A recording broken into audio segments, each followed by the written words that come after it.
s'est donné, mon Dieu s'est donné. je ne peux imaginer combien ça coûterait. À la croix, il a pris ma place. mon Dieu s'est donné. il a pris ma place, Il a pris ma place. Il a pris ma place. Oh, Jésus a pris ma place. Il a pris ma place. Oh oui, Il a pris. Bonjour bien-aimé. Est-ce que tu peux saluer ton voisin de ma part?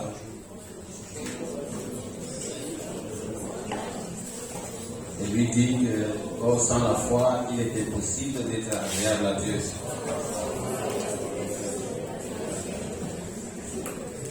Amen. Depuis 2 dimanches déjà, nous sommes entretenus sur le thème mensuel, la louange, l'adoration qui plaise à Dieu. Je crois que nous avons été entretenus déjà 2 fois par le révérend Bédo Guébien. Et par la grâce de Dieu, nous allons continuer. Nous allons continuer avec d'autres aspects qui vont nous permettre de donner une louange, une adoration qui plaise à Dieu. Amen. Alors, ma prière, c'est que, bien-aimé, tu sois attentif. Parce que ce que nous allons dire, c'est vrai, peut-être c'est connu de beaucoup de personnes, mais prêtez-moi vos oreilles pour quelques minutes. Nous allons aussi découvrir notre aspect qui, certainement, selon ma conviction, nous permettra d'apprendre quelque chose de nouveau concernant la foi. Alors, comme c'est intitulé « Or, sans la foi, il est impossible d'être agréable à Dieu », bien-aimé, ce n'est pas quelque chose de nouveau. Nous avons l'habitude d'écouter les messages sur la foi dans le livre d'Hébreux, je crois que le chapitre 11. L'auteur nous dit que la foi est une ferme assurance des choses qu'on espère, la démonstration de celles qu'on ne voit pas. Et nous entendons beaucoup de gens, des chrétiens dire, frère, il faut avoir la foi. Sœur, il faut avoir la foi. Il faut tenir ferme. C'est ce que nous disons souvent à nos frères. Lorsque nous passons par des temps difficiles, frère, il faut avoir la foi. Dieu est fidèle. Sœur, il faut avoir la foi. Le Seigneur nous donnera un mari. Frère, il faut avoir la foi. Le Seigneur nous donnera du travail. Mais la foi même en question, c'est quoi exactement? On demande aux gens d'avoir la foi. Comme papa Karambili a souvent l'habitude de dire, dites aux gens, avoir la foi. Est-ce qu'il va attraper l'eau pour dire que c'est la foi? Est-ce qu'il va attraper le vent pour dire que j'ai la foi? Alors, c'est vrai que le livre d'Hébreux nous introduit déjà que la foi est une ferme assurance des choses qu'on espère, la démonstration de celles qu'on ne voit pas. Mais cette définition est beaucoup plus philosophique, elle est abstraite. On est d'accord? Elle est vraiment philosophique. Alors, bien-aimé, je prie que le Seigneur donne la force ou les mots nécessaires pour pouvoir communiquer fidèlement ce que j'ai reçu de lui. Alors, nous parlons de la louange, de l'adoration qui plaise à Dieu. Quand on parle de la louange et l'adoration, très vite, on fait penser au chant, on fait penser à la mélodie, on fait penser à des pas cadencés, on pense à toutes ces choses. Ce n'est pas totalement vrai. C'est vrai que les chants, les mélodies, les cadences, c'est inclus dans la louange et l'adoration, mais ce n'est pas totalement vrai. Par exemple, une vie de sanctification est une vie d'adoration. Apporter son offrande et ou sa dîme dans la maison de Dieu est une vie d'adoration. Soutenir l'œuvre de Dieu avec ses biens est un acte d'adoration. Protéger, par exemple, les droits des orphelins, la cause des indigents, c'est aussi un acte d'adoration. Développer une vie de dépendance vis-à-vis de Dieu est une vie d'adoration. Avoir la foi en Dieu est également une vie d'adoration. On peut citer une panoplie d'exemples. Alors, comme je le disais, l'Épître aux Hébreux fait une précision pour dire que tout ce que nous faisons, ou tout ce que nous entreprenons qui n'est pas une motivation, ou du moins qui n'a pas une motivation, qui n'a pas pour motivation la foi, ne saurait faire l'objet d'une approbation divine.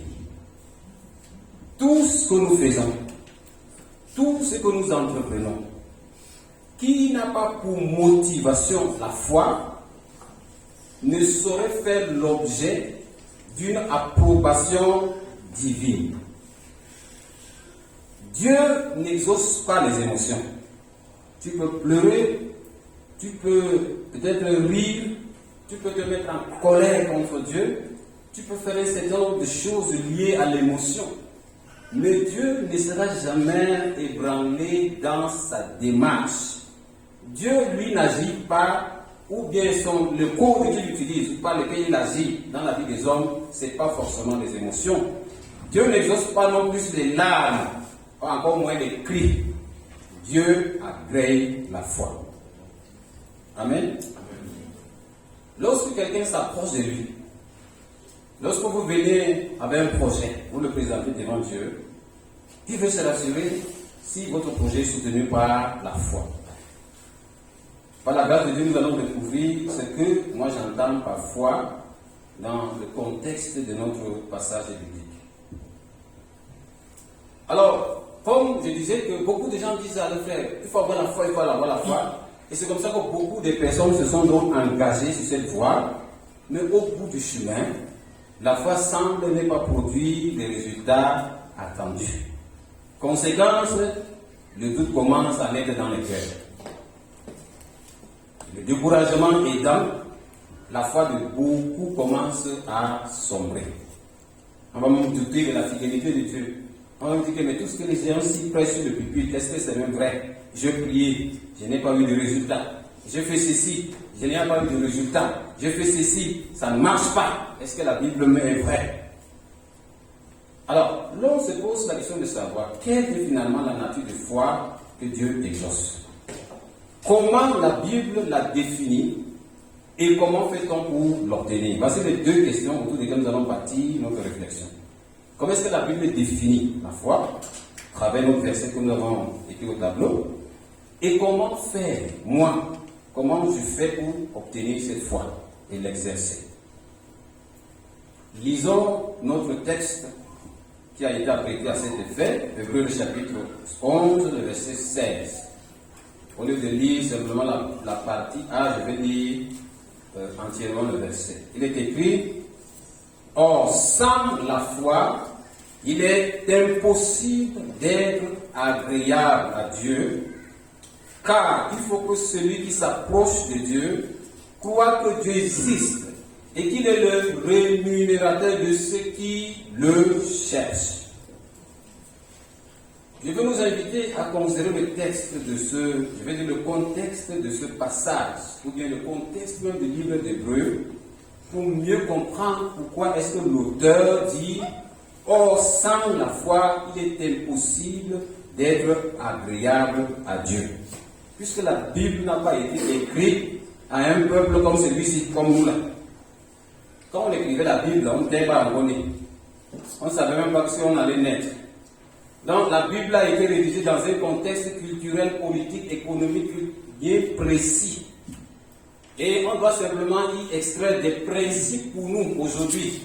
C'est pour ça qu'on ne doit pas prendre la Bible pour dire que c'est écrit dans la Bible. C'est écrit dans la Bible. Non, tout ce qui est écrit ne concerne pas forcément Ézéchiel, par exemple. Parce qu'il y a des histoires dans la Bible que ça ne concerne pas. On parlait de l'adultère, un homme allait coucher avec la femme de son fils, celui-ci a couché avec sa soeur, un autre a fait ceci, et tout, et tout. C'est vrai, c'est des leçons que Dieu place dans la Bible pour nous enseigner, mais ça s'adressait à un peuple bien précis. Dès là, nous devons extraire des principes pour nous aujourd'hui, le principe de vie, le principe moral, et tout, et tout, et tout. C'est la raison pour laquelle il faut toujours considérer le contexte d'un livre biblique pour ne pas sortir de l'idée de l'auteur. Amen. Alors, il se trouve que le livre des Hébreux a été écrit à un peuple qui venait de recevoir Jésus. C'est-à-dire, il s'agit des Juifs qui ont quitté le judaïsme à la suite de la prédication des apôtres. Après l'effusion du Saint-Esprit sur les apôtres, à Jérusalem, beaucoup de Juifs ont reçu l'évangile. Si vous voulez, ils ont cru en Jésus. Alors, très vite, ils vont être persécutés par leurs compatriotes. Si notre fils Josué peut nous projeter Actes des Apôtres, chapitre 8, le verset 1 jusqu'au verset 3.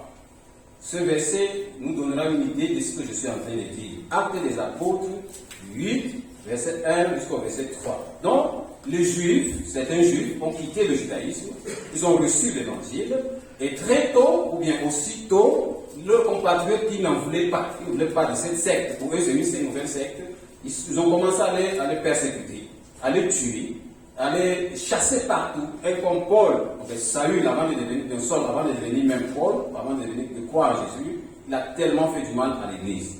C'est écrit au tableau, voilà. Saul avait approuvé le meurtre d'Étienne.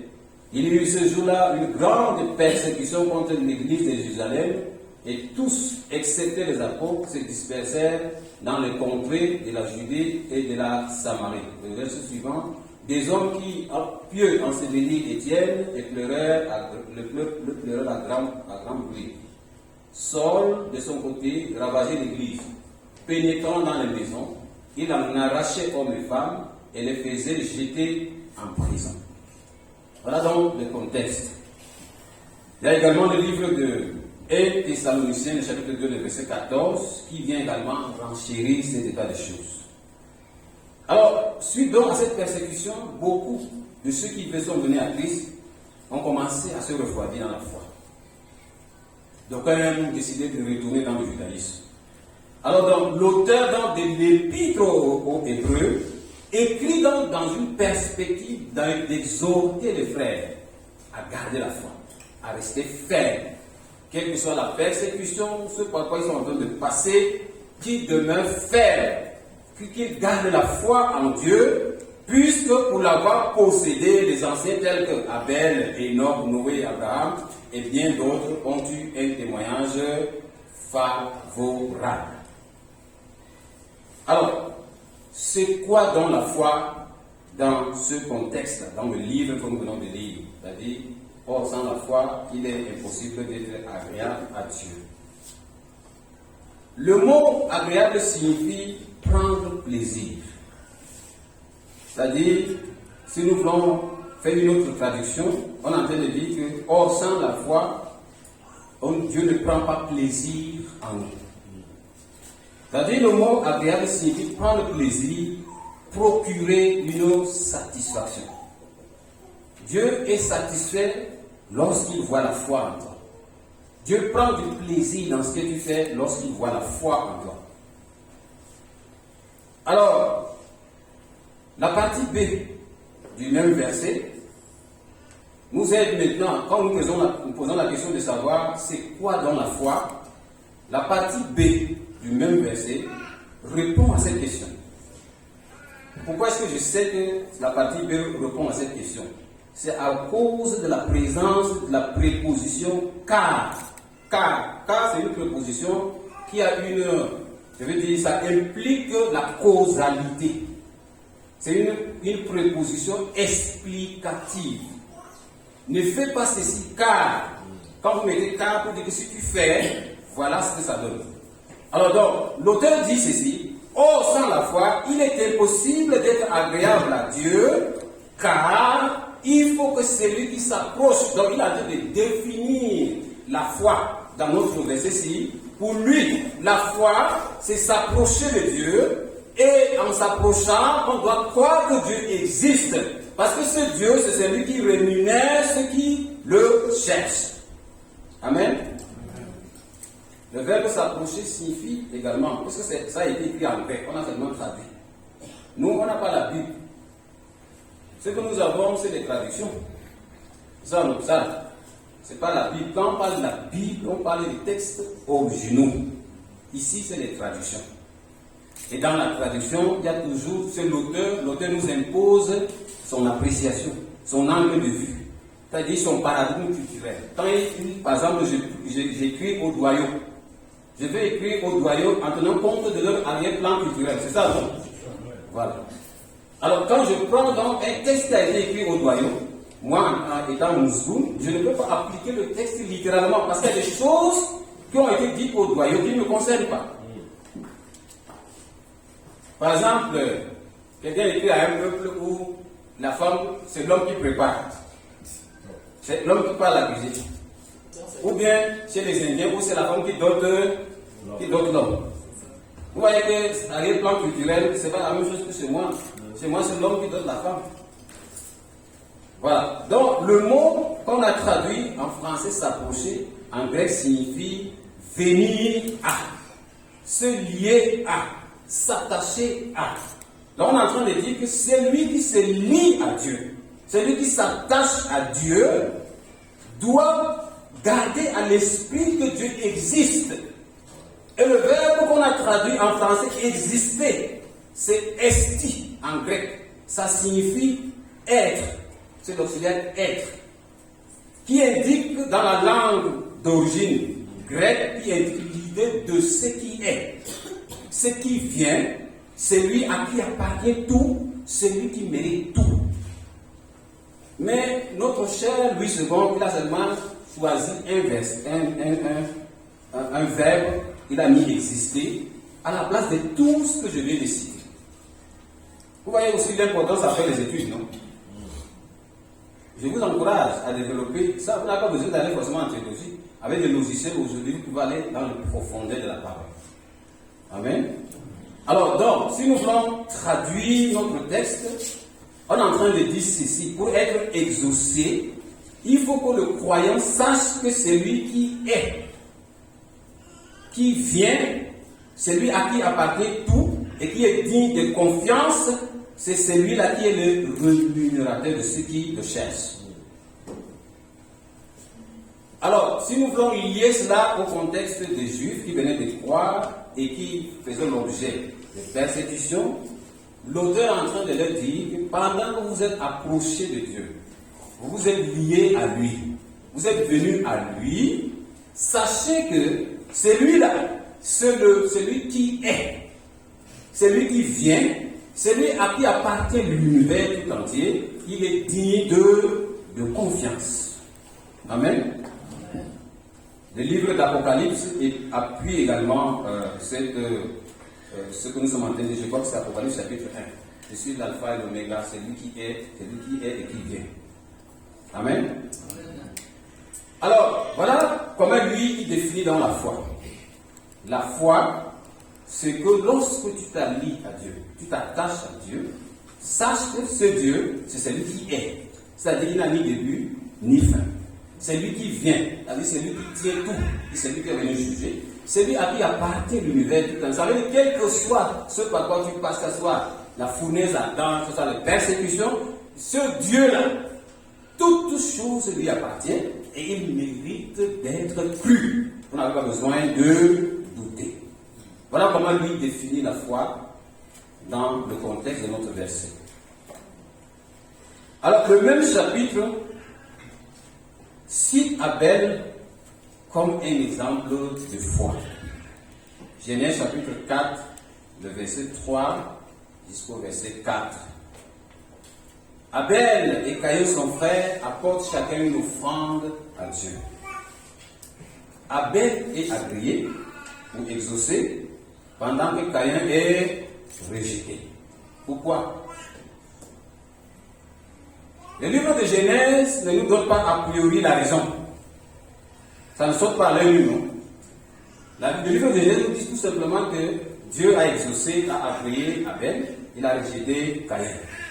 Et par après, le même livre nous dit comment Caïn a été irrité, il a tué son petit frère. Mais cependant, le même livre et le même verset nous donne un indice. Abel apporte les premiers nés de son produit. Aujourd'hui, vous allez souffrir que je fasse quelques exercices pour mieux comprendre, c'est-à-dire la structure de chaque verset que je veux prendre. Je vais faire quelques exercices exégétiques pour nous permettre de bien fixer l'idée qu'il y a derrière chaque passage. Ce qui est traduit en premier-né, c'est le mot hébreu Be'ora. Ce qu'on a traduit en premier-né, Abel apporte le premier nom sur le terme hébreu Bet Ora qui signifie à la fois premier enfantement, enfanté pour la première fois, être né le premier. Nous trouvons ce passage dans Exode chapitre 22 où Dieu donne des ordonnances à son peuple, Exode 22, 29 jusqu'à 30, où Dieu dit, tu ne différeras point de m'offrir les prémices de ta maison et de ta vendange. Tu me donneras le premier-né de tes fils. Tu me donneras aussi le premier-né de ta vache et de ta brebis. Il restera 7 jours avec sa mère, le 8e jour, tu me le donneras. Dans Somme 105, verset 36, il est écrit, il frappa tous les premiers-nés dans leur pays, toutes les prémices de leur force. Alors, qu'est-ce que Abel venait de faire? C'est vrai que ce que nous venons de lire au temps d'Abel, ce n'était pas écrit. Ce n'était pas encore formalisé. Abel n'avait pas ça. Mais comment est-ce qu'il a su que quand il faut offrir à Dieu, il faut offrir les premiers, les prémices, les premiers-nés? La Bible nous dit que la loi de Dieu est écrite dans nos cœurs. Il a une inspiration, il a une illumination. C'est ce qu'il a dit, c'est qu'il doit offrir à Dieu, là, c'est les prémices. Voilà pourquoi Dieu a agréé. C'est conforme à quoi? À ses prescriptions qu'il va donner plus tard à son peuple. Donc Abel apporte les prémices, il donne ce qui est conforme aux prescriptions divines, contrairement à son frère Caïn. Il pose donc un acte de foi, raison pour laquelle ce dernier est exaucé. C'est pour ça que le livre de Hébreux va reprendre cet exemple, nous dit que par la foi, la foi donc c'est quoi maintenant? Nous sommes toujours en train de définir la foi, nous sommes en train d'essayer, dans notre démarche épistémologique, nous sommes en train d'essayer de définir la foi.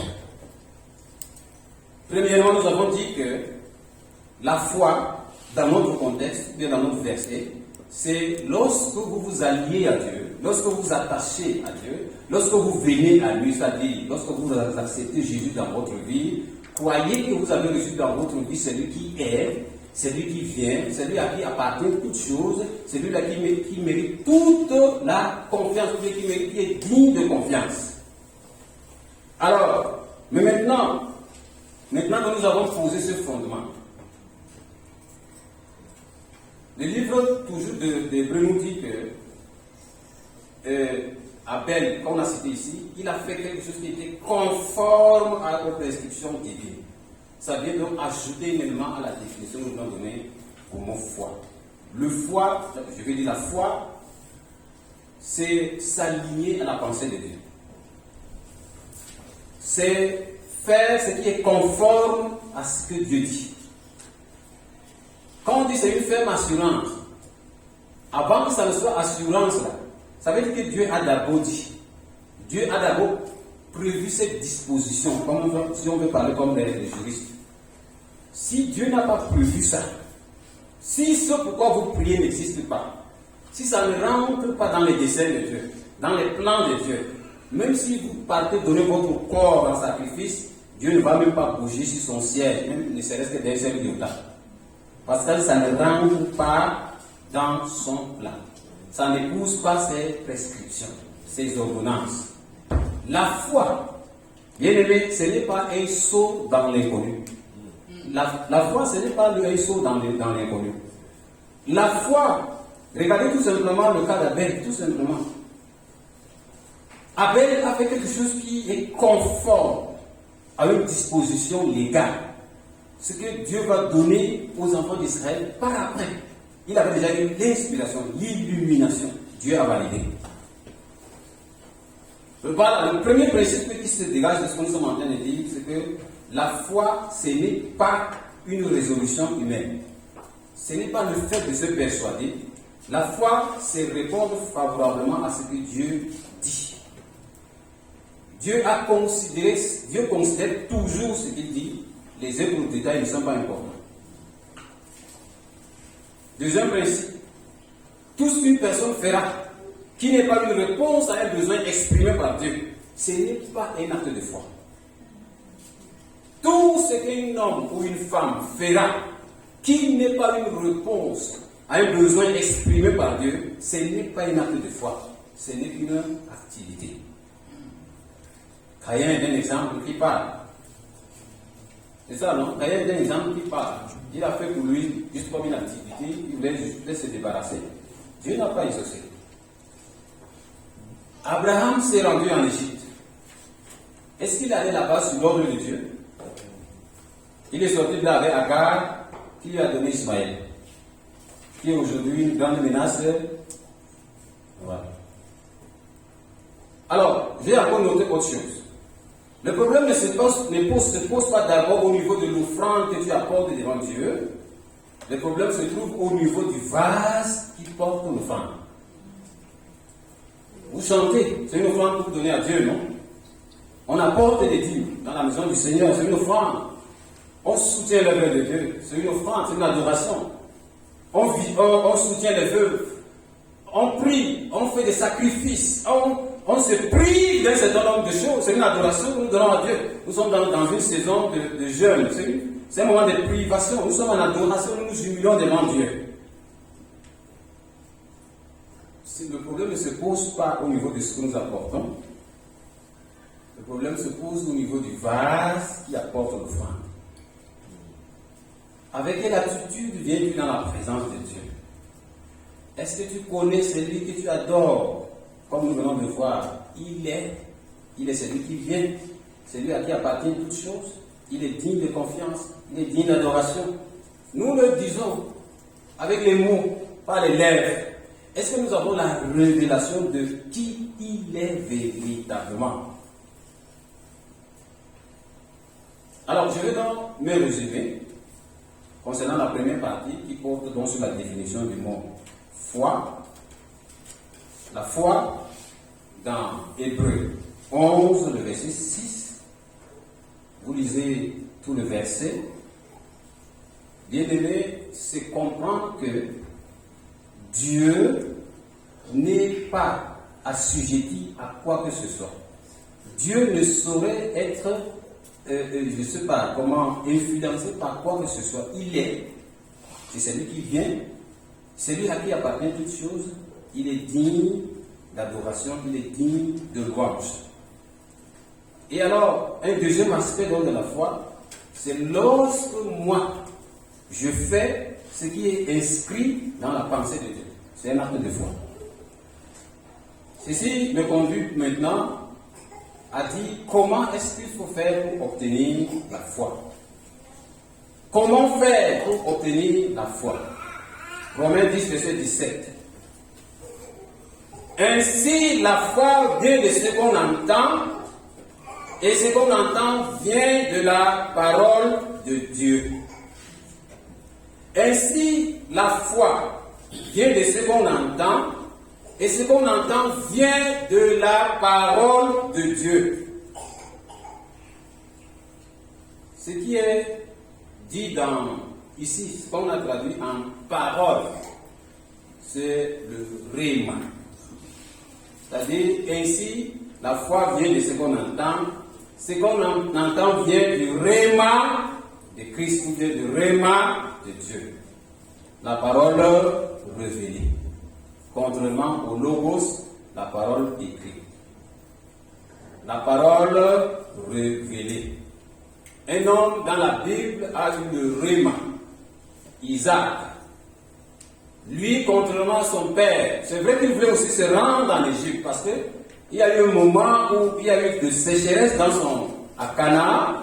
Il voulait aussi se rendre en Égypte, mais Dieu lui dit non, reste, n'y va pas. Sème. Il a sémé. C'est un sol aride.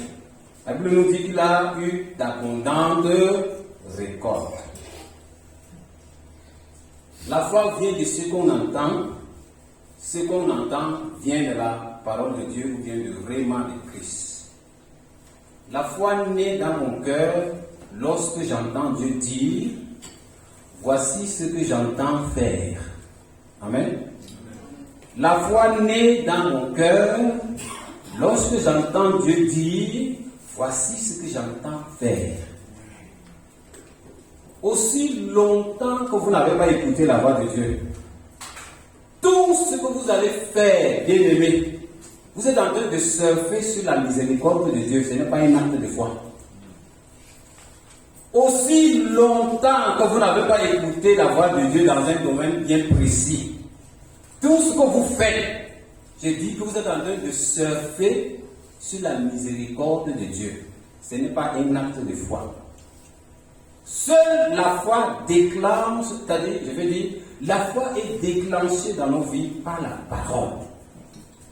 Si Dieu n'a pas dit et que tu te lèves pour lancer un ministère sur le principe selon lequel c'est l'œuvre de Dieu, de toutes les façons, ce n'est pas pour moi, c'est l'œuvre de Dieu, il va m'accompagner. Non, bien aimé, j'ai peur que tu sois en train de te suicider. Parce que Dieu n'est pas en manque de serviteurs et de servants. Il suscite quand il veut, il les établit quand il veut, au moment où il veut, dans l'endroit où il veut. On ne peut pas aider Dieu sous le prétexte que c'est son œuvre.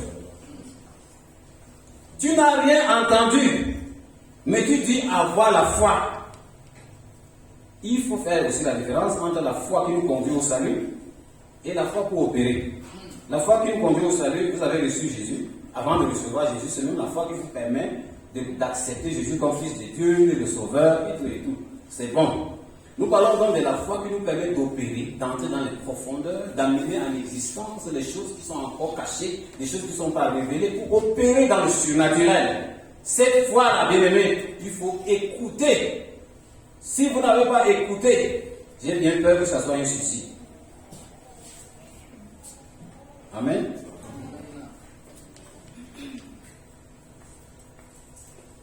Alors, Abraham quitte la Mésopotamie. Avait-il écouté ou il est parti de lui-même? Abraham quitte la Mésopotamie. Dieu lui dit, lève-toi, quitte ta patrie, ta nation et tout et tout. Il a écouté, oui ou non? Rahab, quand elle cache les espions, après avoir appris quelque chose sur le Dieu d'Israël, elle a dit aux espions que mon peuple tremble à l'écoute simplement du nom de votre Dieu. Nous savons que Dieu vous a donné ce pays. Est-ce que Rahab a menti? Rahab a dit la vérité. Dieu avait déjà donné Jéricho. C'est Jéricho, non? Aux enfants d'Israël. Rahab n'a fait que dire ce que Dieu a déjà arrêté dans son conseil. Ça rentre toujours dans ce que Dieu a dit. Elle a écouté, elle a affecté, elle a posé un acte, et cet acte a été qualifié d'acte de foi. Et ça l'a justifié. Noé construit l'arche, toujours suite à un réma. Il ne s'est pas levé de lui-même. Gardez à l'esprit ce principe selon lequel la foi vient de ce qu'on entend. Ce qu'on entend vient de la parole de Dieu. Abraham, comme Rahab, Noé, eux tous, ils ont eu le réma, ils ont agi et Dieu a honoré leur foi. Alors, aucun projet entrepris par un homme suite à une directive divine ne peut être détruit par le camp adverse. Ce n'est pas possible. Aucun projet que vous avez entrepris suite à une directive divine, Dieu vous a demandé d'ouvrir une boutique, Dieu vous a demandé de lancer un ministère, Dieu vous a demandé de faire tel concours, Dieu vous a demandé de faire ceci ou de faire cela, et que vous vous êtes levé, vous avez obéi, et que le camp adverse a réussi à le détruire, c'est que ce n'est pas Dieu.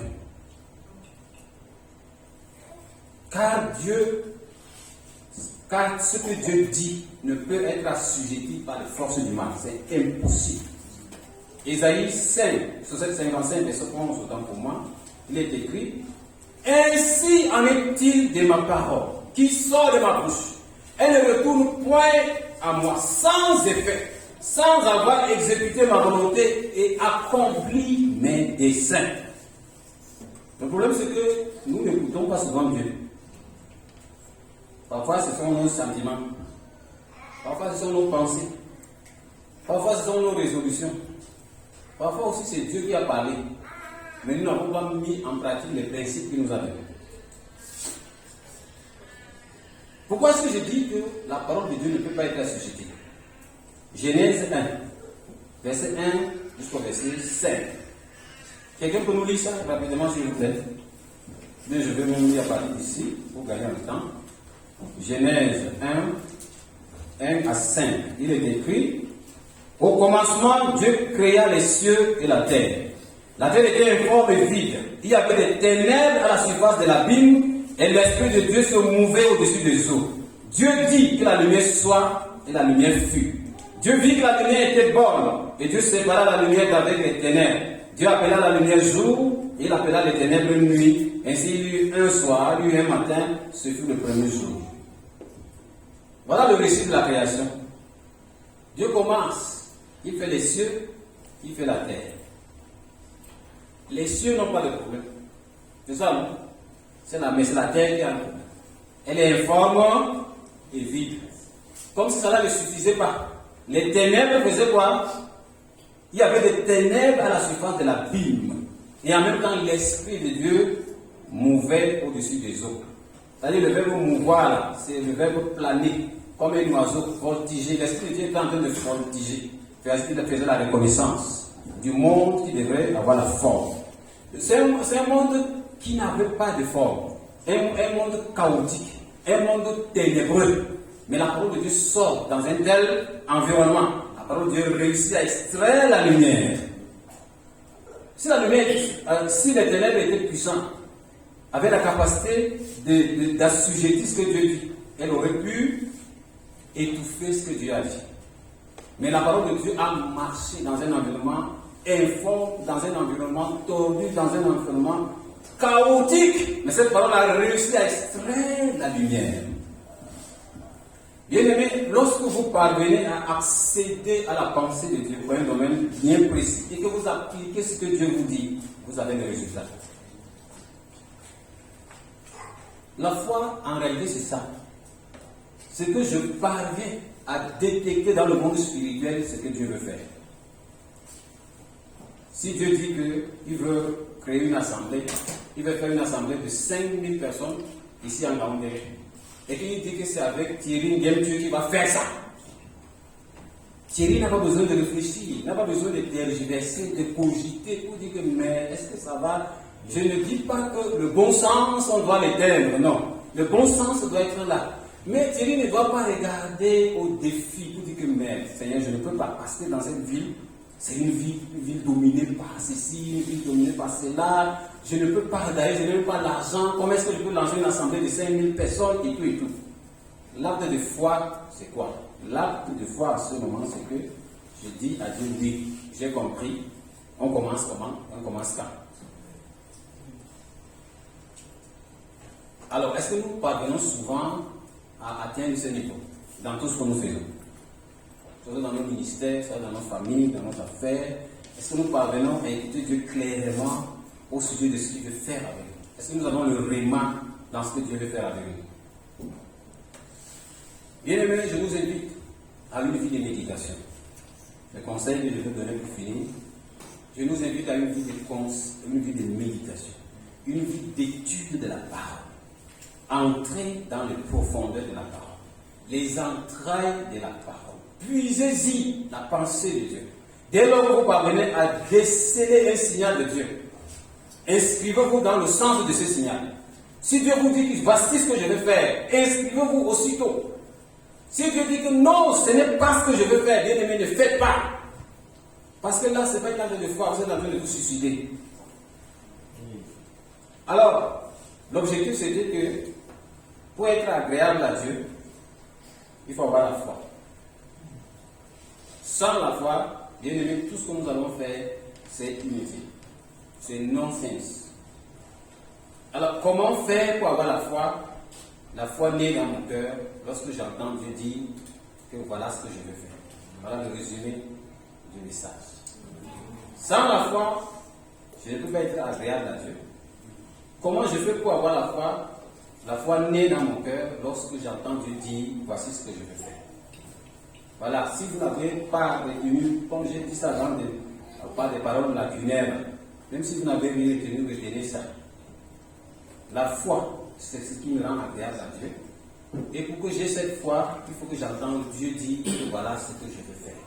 Les deux choses, vous les appliquez, bien aimés, vous allez faire des grandes choses dans votre environnement, dans votre famille et dans la communauté où Dieu vous a établi. Amen.